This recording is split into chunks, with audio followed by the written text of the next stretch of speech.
반갑습니다. 오늘은 제 8주차 강의를 하겠습니다.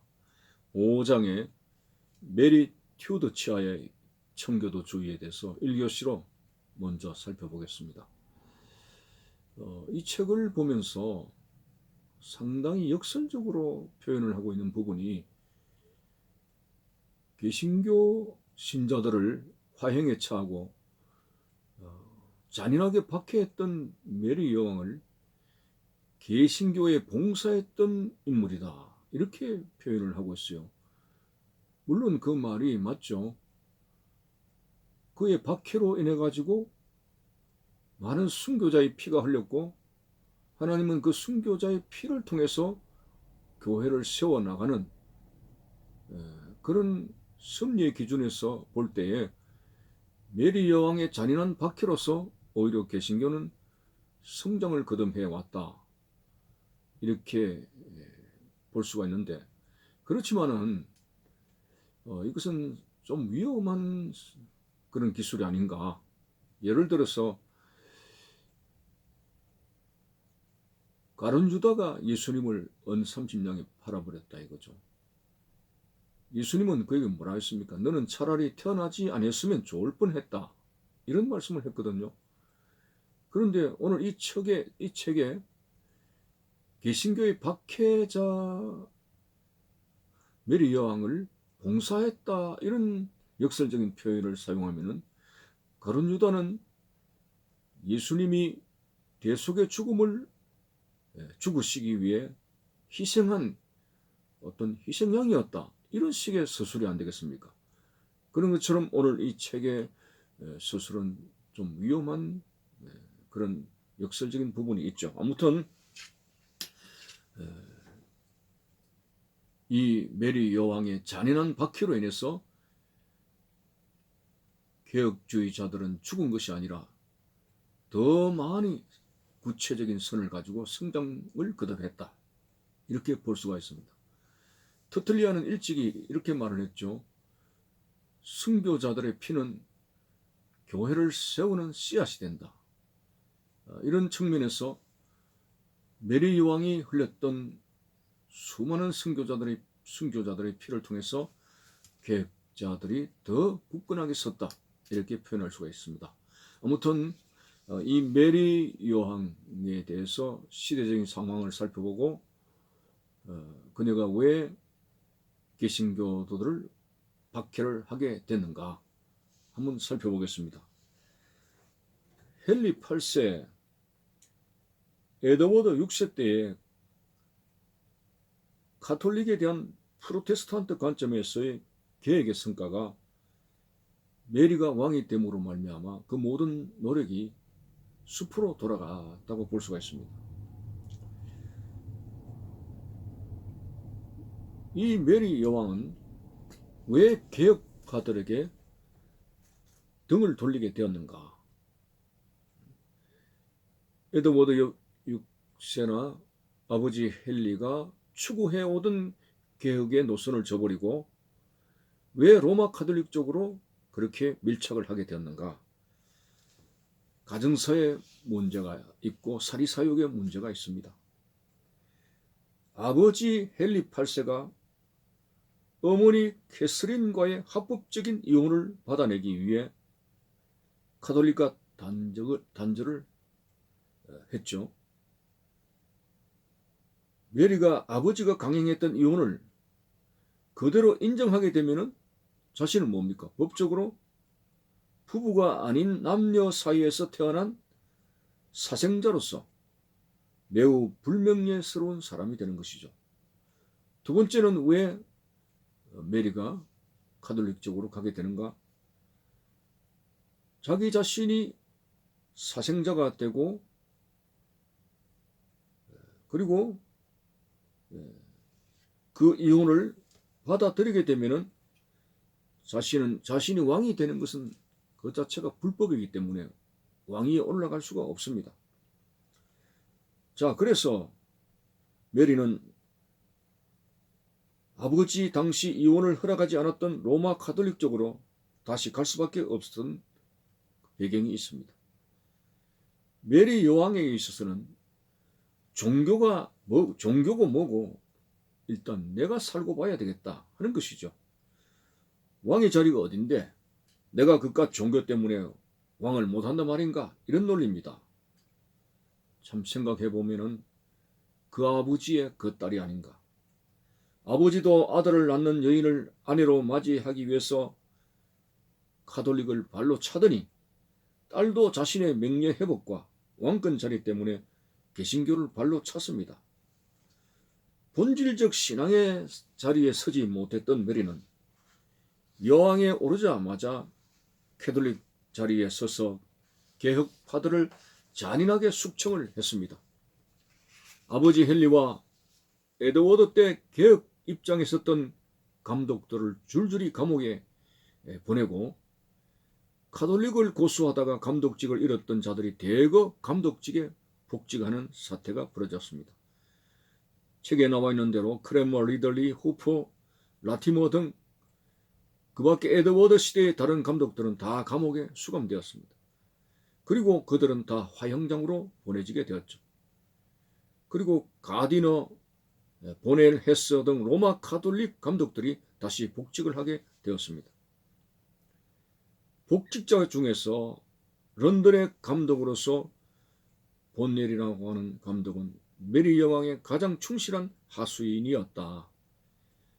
메리가 왕이 되고 많은 개신교 신자들을 화형에 처했는데 통계로 보면은 3년 동안에 무려 300여 명을 화형에 처했다, 이렇게 되어 있습니다.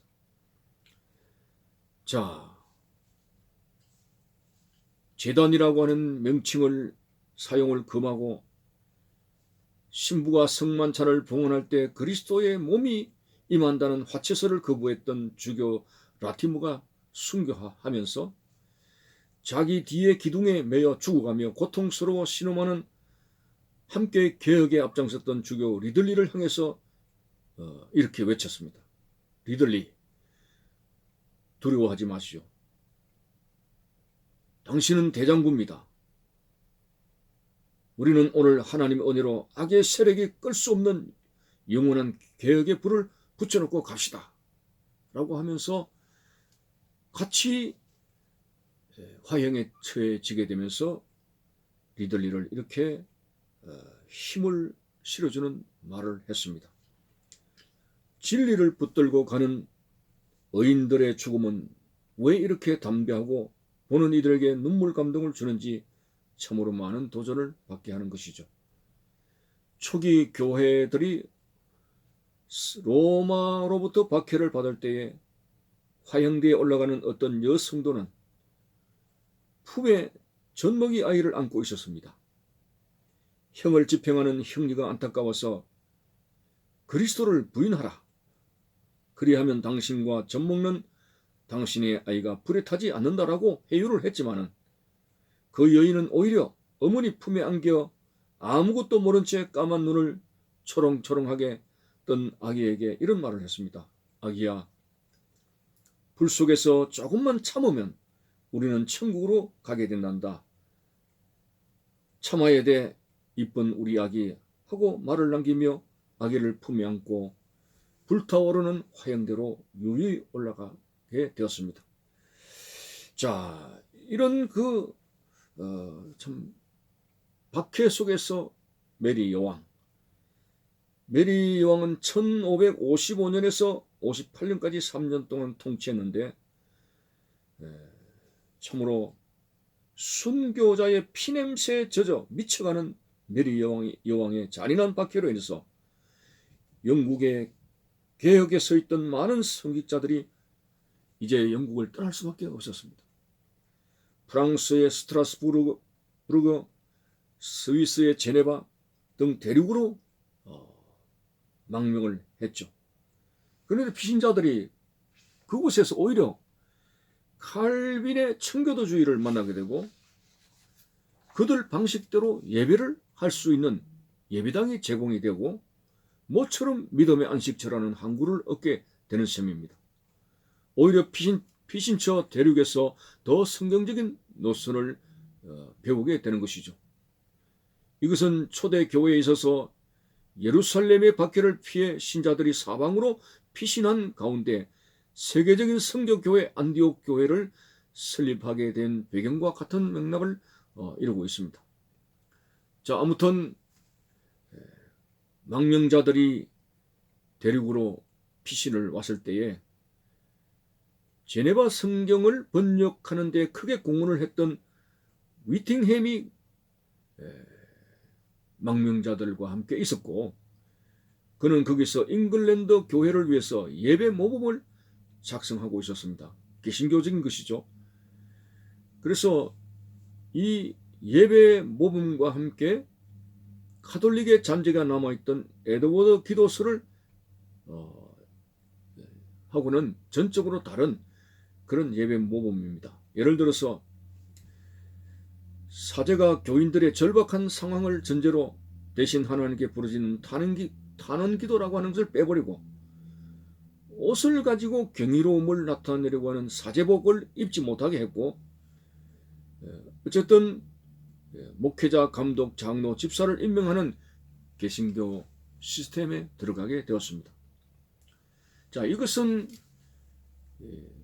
독일에 있어서 독일의 프랑크푸르트에 모인 그 망명자들에 의해서 다시 그들이 나라로 돌아가게 될 때에 세울 영국 교회를 위한 하나의 모델이 되어버렸습니다. 이 교회에 망명한 사람들이 모인 교회에 누가 담임 목회를 하고 있었냐면은 바로 존 낙스입니다. 이 존 낙스는 거기에서 이제 개혁주의 노선에 서서 안껏 신앙 고백을 하며 예배를 드리고 목회를 할 수가 있었습니다. 그런데 그때 영국에서 같이 피난온 리차드 콕스라고 하는 이 사람은 존 낙스의 신앙의 노선에 대해서 반발을 하게 되었습니다. 낙스 감독님, 이러다가 우리는 영국 교회라고 하는 정체성을 잃어버리겠습니다. 아무리 망명 나오고 신앙의 노선이 다르다고 해서 나왔지만은 그래도 우리 영국 국교회가 가졌던 그런 노선을 지켜야 되지 않겠습니까? 그 말이 무슨 말이냐 하면은 헨리 8세나 에드워드 때에 그 개신교라고 하는 것은 교리의 어떤 색채는 개신교였고, 그러나 의식의 수준에 있어서는 가톨릭의 색채를 가진 하나의 중도파적인 성질을 가졌습니다.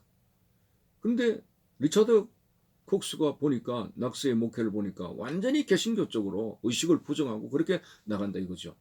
그렇게 하면 안 된다. 그렇게 되면은 영국 교회가 가졌던 정통성이 없어진다. 망명해온 이 자리에서 영국 교회의 얼굴을 그래도 보여야 되지 않겠느냐라는 것이죠. 그때 존 낙스는 교회는 오직 그리스도의 얼굴이 나타나야 되지 영국 교회의 얼굴이 나타나는 것이 아니다. 이렇게 하면서 충돌이 되어졌고, 결국은 리차드 콕스가 사람들과 합세해가지고 존 낙스를 쫓아내게 됩니다. 참 굴러온 돌이 박힌 돌을 빼는 격이 되어버렸는데, 얼마 동안은 행복하게 그 망명지에서 신앙 고백에 따라서 잘 목회를 했던 존 낙스가 리차드 콕스에 의해서 쫓겨나고, 결국은 이 존 낙스는 제네바로 다시 건너가게 되옵니다.